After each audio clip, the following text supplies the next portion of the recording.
Fala galera, tudo bem com vocês? Meu nome é Lucas e este é o podcast Jovem Cristão. A gente, na Igreja Católica, a gente começou o tempo litúrgico chamado Quaresma.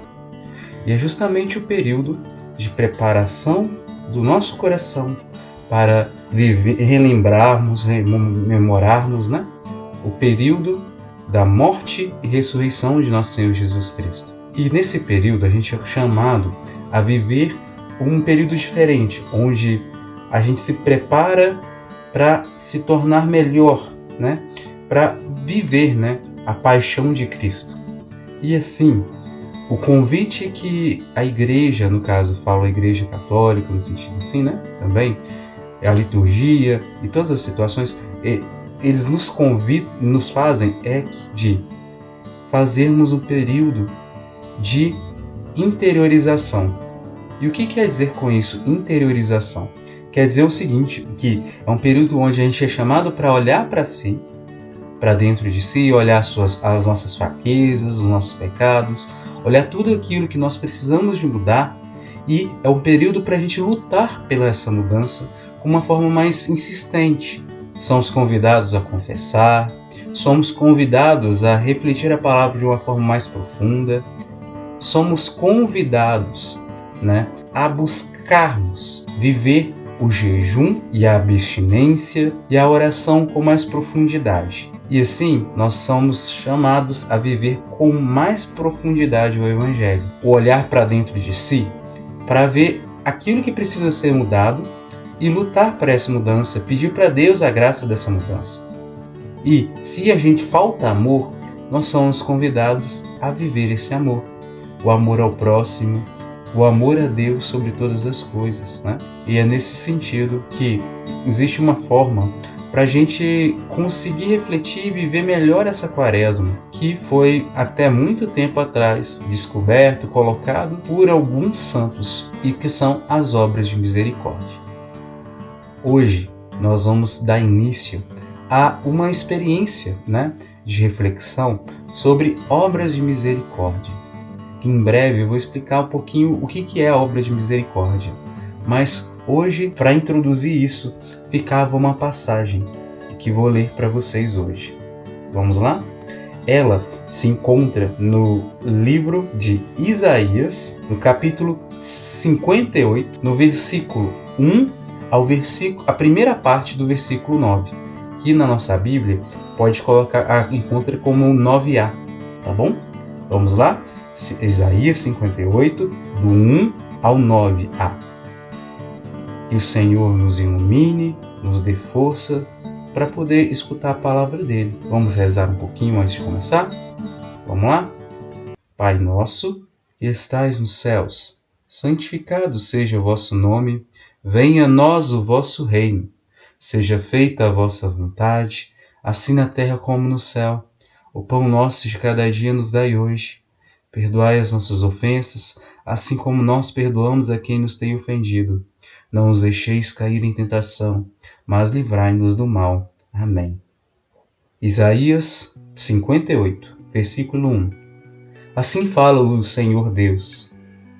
Grita forte sem cessar, levanta a voz como trombeta e denuncia os crimes do meu povo e os pecados da casa de Jacó. Versículo 2. Buscam-me cada dia e desejam conhecer meus preceitos, meus propósitos. Como gente que pratica justiça e não abandonou a lei de Deus. Exigem de mim julgamentos justos e querem estar na proximidade de Deus. Versículo 3. Por que não te regozijaste quando jejuamos e o ignoraste quando nós nos humilhávamos? É porque no dia do vosso jejum tratais de negócios e oprimis o povo, os vossos empregados. Versículo 4. É porque ao mesmo tempo que jejuais, fazeis litígios e brigas e agressões impiedosas. Não façais jejum com esse espírito, se quereis que vosso pedido seja ouvido no céu. Versículo 5. Acaso é esse jejum que aprecio, o dia em que uma pessoa se mortifica? Trata-se talvez de curvar a cabeça como junco e de deitar-se em saco e sobre cinza? Acaso chamais a isso jejum, dia grato ao Senhor? Versículo 6. Acaso o jejum que prefiro não é outro: quebrar as cadeias injustas, desligar as amarras do jugo, tornar livres os que estão detidos, enfim, romper todo tipo de sujeição? 7. Não é repartir o pão com os famintos, acolher em casa os pobres e peregrinos? Quando encontrardes um nu, cobre-o, e não desprezais tua carne. Versículo 8. Então brilhará tua luz como a aurora, e tua saúde há de recuperar-se mais depressa. À frente caminhará tua justiça, e a glória do Senhor te seguirá. Versículo 9. Então invocarás o Senhor, e ele te atenderá. Pedirá socorro, e ele dirá: eis-me aqui. Palavra do Senhor, graças a Deus. Aqui o Senhor fala que nós devemos, assim como o povo na época de Isaías, não jejuar apenas simplesmente deixando de colocar alimento no nosso organismo e deixar transparecer que a gente está jejuando. Isso é errado. Até mesmo Jesus mesmo disse, né, que quando deres esmola, que a tua mão direita não saiba o que a tua mão esquerda fez, né? E nesse sentido, nós não devemos deixar transparecer. E uma coisa que há um tempo atrás, né, ouvindo justamente essa mesma palavra, o padre que estava falando sobre ela dizia assim, e uma coisa que eu também posso confirmar, porque eu percebi isso realmente acontecendo não só em mim, mas dá para perceber isso nas outras pessoas como consequência de algumas ações. Quando a gente está fazendo algo de certa forma esforçoso da nossa parte, a gente tem um risco muito grande de, quando a gente está nesse conflito de tentar forçar o nosso corpo a fazer algo que a gente não está querendo fazer, a gente entra nesse conflito, e nesse conflito a gente pode acabar ficando nervoso, ficando irado, irritado, e nessa irritação, nesse nervosismo, a gente mostra para outra pessoa que esse conflito está acontecendo e pode acabar machucando as outras pessoas, seja com palavras ou com ações. A gente pode ficar nervoso ao ponto de brigar, de xingar, de falar com outra pessoa, descontar no outro aquilo que é um sofrimento que a gente está passando por dentro. Esse sofrimento dessa briga, né, interna entre o querer fazer algo e o não querer fazer algo. Entendeu? E é nesse sentido que Deus ele fala que tá errado esse tipo de jejum, porque a gente acaba mostrando para outra pessoa também que a gente está jejuando, fazendo algo, e isso não é a vontade de Deus. A vontade de Deus é que nós façamos as coisas de coração, não para que as outras pessoas enxerguem isso. E ali ele fala, né? Deus ele fala através de Isaías o seguinte, que o jejum que agrada a Deus é a misericórdia, é quebrar as cadeias injustas, é desligar as amarras do jugo, é tornar livres os que estão detidos, é enfim romper todo tipo de sujeição, é também repartir o pão com quem está com fome, com quem está faminto, é acolher os pobres e peregrinos em nossas casas, é vestir, cobrir os que estão nus e não desprezar a carne deles. E assim eu me recordo daquela palavra do bom samaritano, né? Em que diz que um samaritano foi e ajudou um homem que tinha sido roubado, espancado e jogado à beira do caminho. Esse homem que foi desprezado pelos doutores da lei, pelos fariseus, pelas pessoas que passavam ali, viram para ele, deixaram de ajudar ele. Aquele homem estava machucado, ferido, E aquele samaritano, que na visão muitas vezes da maioria daquele povo judeu lá, era uma pessoa que vivia com costumes completamente diferentes daquilo que eles viviam, né? E eram tidos quase que praticamente como pagãos, eram vistos como inimigos.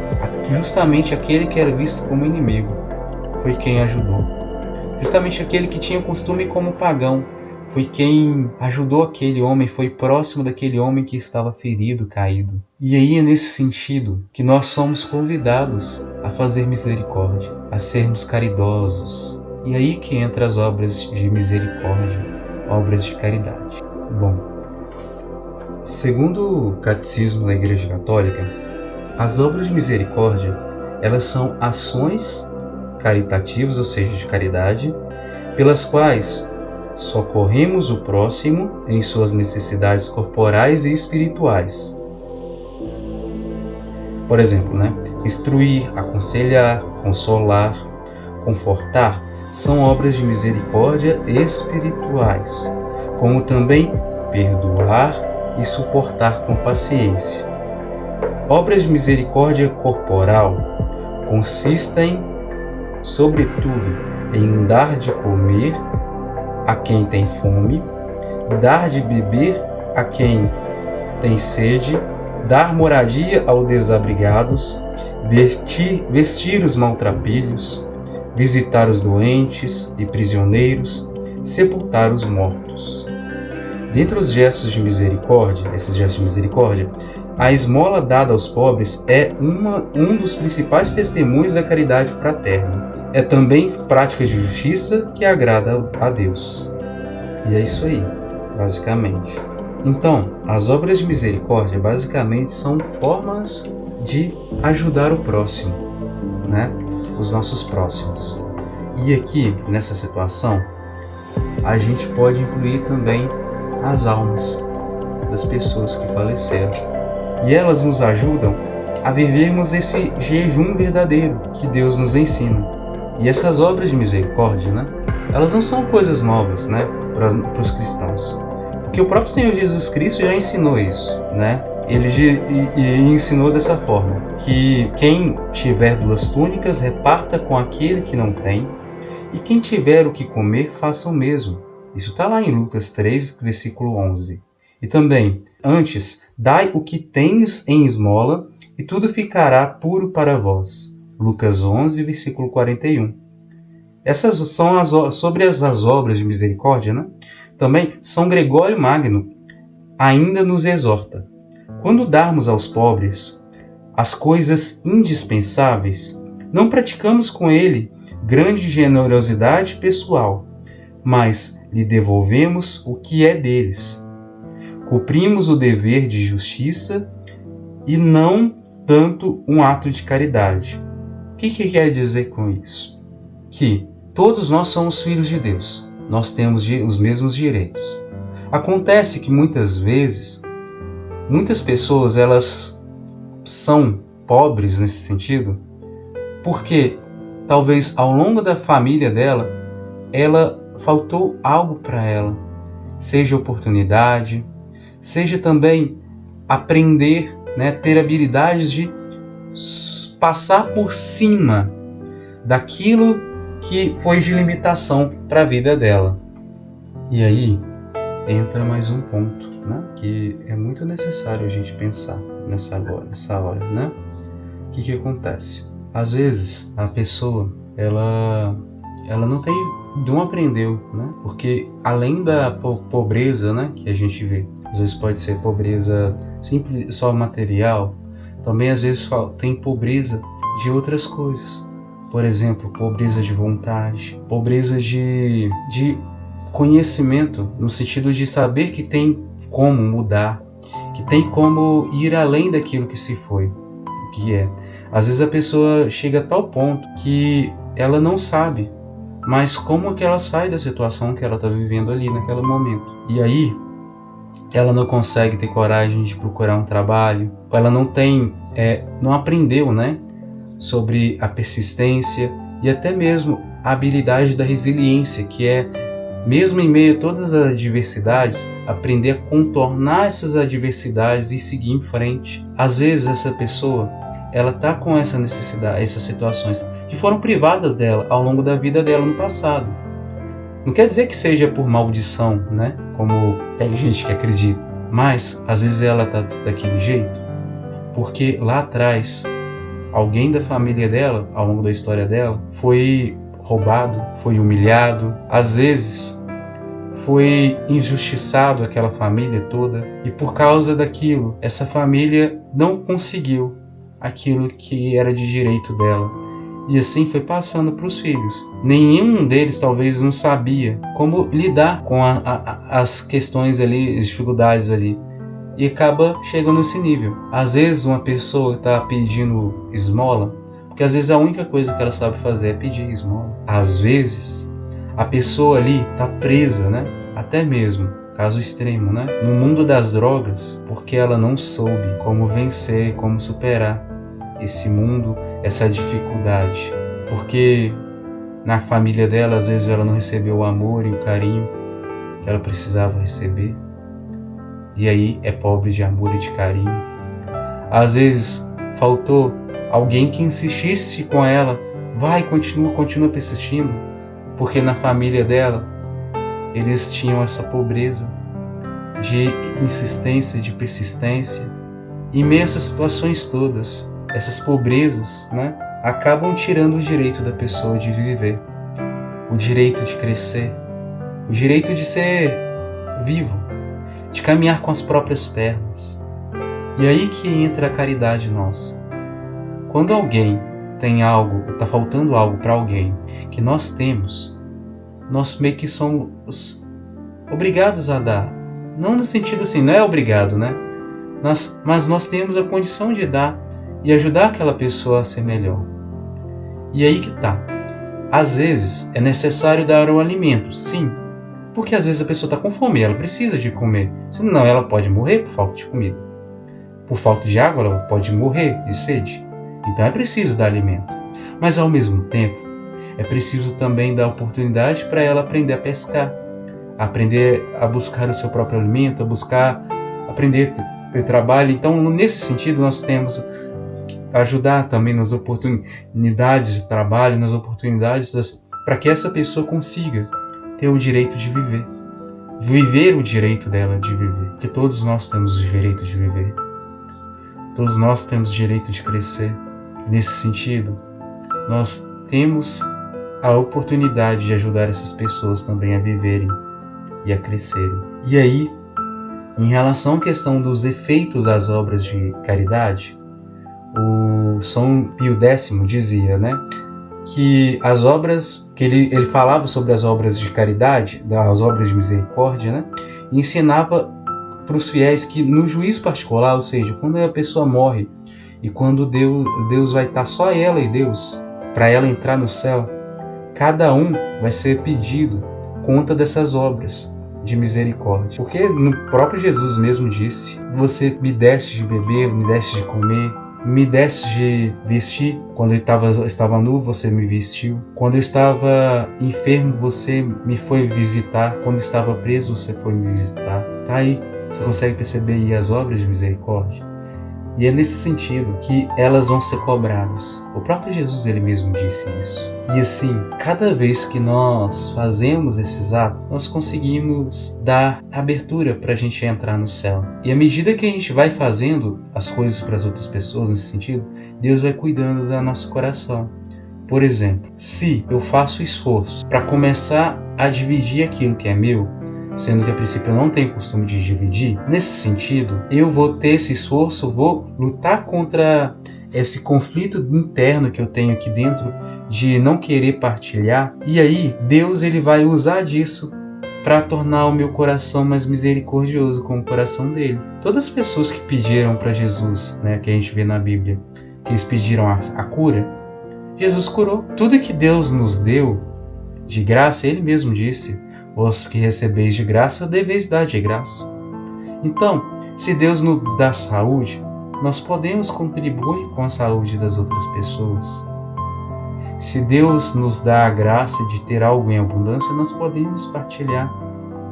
E assim, a gente vai ter o nosso coração semelhante ao coração de Jesus, o coração de Deus, que não despreza um coração arrependido, que não despreza um coração humilhado. E esse é o convite de Deus para nós. Vivemos esse jejum verdadeiro.